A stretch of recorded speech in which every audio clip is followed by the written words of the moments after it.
आज आपण मराठी व्याकरणातील वचन बघणार आहोत. वचनाचे दोन प्रकार असतात, एकवचन आणि अनेक वचन. जसे एक फळ अनेक फळे, एक फूल अनेक फुले, एक पोळी अनेक पोळ्या, एक घर अनेक घरे, एक अनुभव अनेक अनुभवच, एक डबी अनेक डब्या, एक फुगा अनेक फुगे, एक झाड अनेक झाडे, एक फांदी अनेक फांद्या, एक घडी अनेक घड्या, एक गाय अनेक गायी, एक मूल अनेक मुले, एक पक्षी अनेक पक्षी, एक वही अनेक वह्या, एक टेकडी अनेक टेकड्या, एक वर्ग अनेक वर्ग, एक ओढा अनेक ओढे, एक भाजी अनेक भाज्या, एक बाक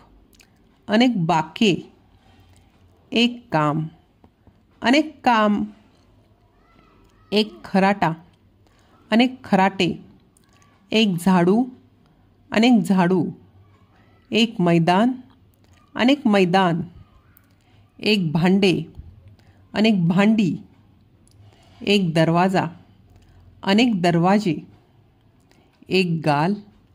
अनेक गाले, एक बोट अनेक बोटे, एक कोळी अनेक कोळी, एक गड अनेक गड, एक गाणे अनेक गाणी, एक घरटे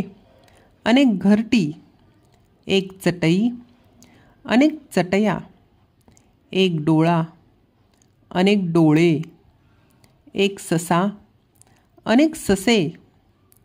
एक चमचा अनेक चमचे, एक भाकरी अनेक भाकऱ्या, एक वनवा अनेक वनवे, एक सहल अनेक सहली, एक जनावर अनेक जनावरे, एक रस्ता अनेक रस्ते, एक सावली अनेक सावल्या, एक फांदी अनेक फांद्या, एक जाळी अनेक जाळ्या, एक चूक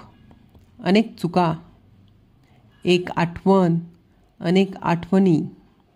एक अंड अनेक अंडी, एक घटक अनेक घटक, एक पत्र अनेक पत्रे, एक वन